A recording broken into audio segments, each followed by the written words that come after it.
Hey, what's up, folks? It's Eric. I'm just going to try to do the stock market homework in 5 minutes or less. Today is September the 9th, 2024. So everything looked pretty much green on the day. At least some of the bigger players, Microsoft, Nvidia, Amazon, Tesla, Google, not as much. It looks like Google is facing a lawsuit over an online ad monopoly.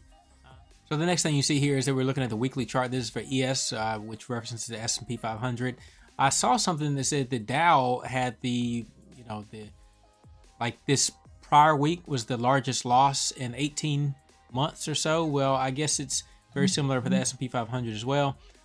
You see here this date here, and I pulled up a range. You see range 7. I pulled this up on the chart, but you see this large candle here. The range of it is this high, so 276 points.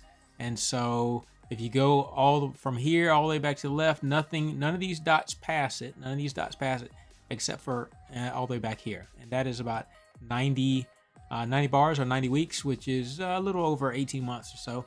But yeah, so again, and this wasn't just a drop from the open down. This was essentially from the highest high of the week made down to the lowest low or the close, and that was a red candle. So that was S&P 500. All right, on to the next. All right, so we have a few of these areas marked up here for the S&P 500. You see on the 5-minute time frame, you got these swing lows here. Let me see if I can. There. You got these swing highs. Not going to change the colors. All right, and then, but when we zoom out, we see how we got here, right? We got here from this guy. All right, so that's how we got there. Okay, all right, so on to the next.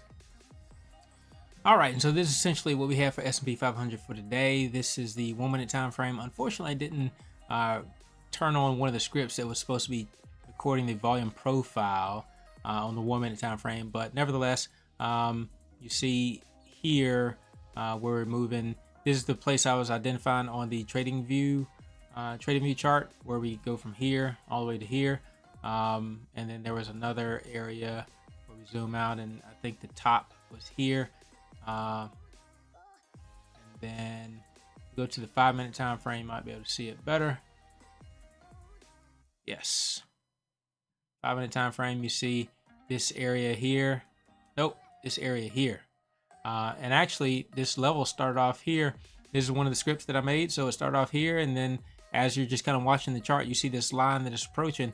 It approached it, and it rejected off of it. So, and then this line here obviously was a line that rejected this bull movement right here, and yeah, it's some swing level that I had set up. So anyway, back to the 1-minute time frame. I was just looking to see if we had any areas of high spreads to identify that there was going to be a pending reversal or anything like that. I don't really see much. I think I identified this little area here, but this was in this general kind of swing low here. Would you think that was the chance to buy? I'm not sure.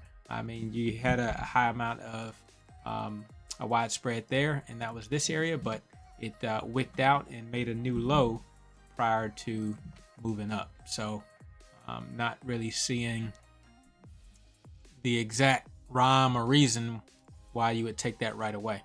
But on this chart, I've already identified the areas where there was the swing high and the swing low. There's a swing low there, but we're just going to focus on the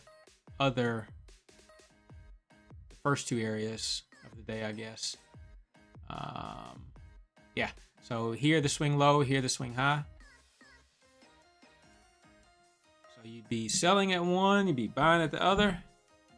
Okay, so for the swing low here, you see pretty much what I was identifying based on everything, all the metrics that I pull up on the chart from what I've programmed, is that why would you buy here? Well, one, you had a little bit of a widened spread here, and that spread was up to 1.30. You see these spreads here are a little bit higher as well, but the spread was wider here. But more importantly, you have that the amount of bid sentiment was over the ask sentiment. All of the bid and the ask kind of hanging out together, It was a little bit higher here, yes, but here is obviously noticeably much larger than the red, the seller sentiment. Not only that, but you got a large amount, you see large over here, you have a large amount of interest, and these are actually sales. So this was a large order. This was a large order to the top side of the market. It's red, which means that it's on the top side, the ask side of the market.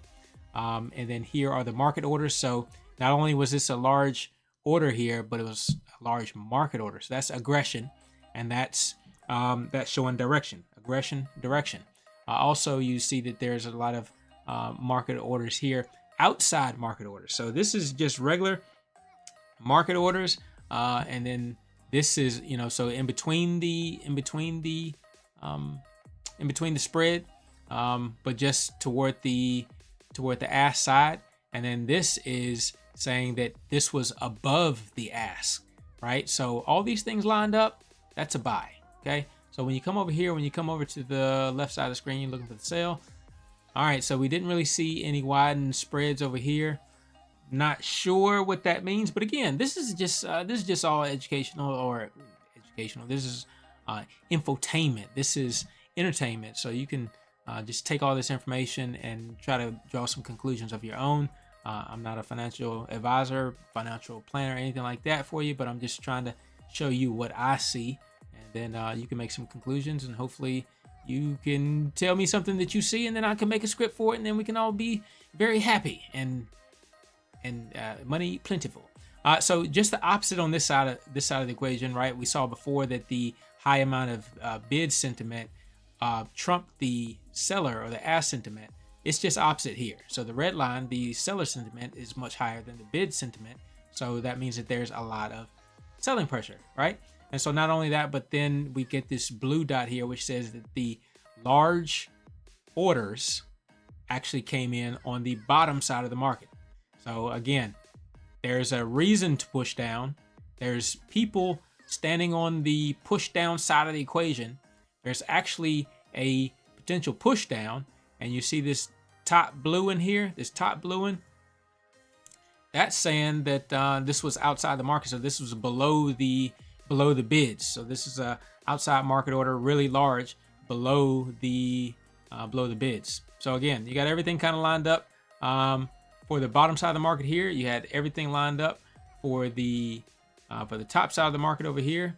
So, is it the solution? I don't know, but we'll try to do this every day, and maybe we'll come up with some more consistent approaches to the market. All right, as for me, I'm out. I'm Eric. Now I'm out. Peace.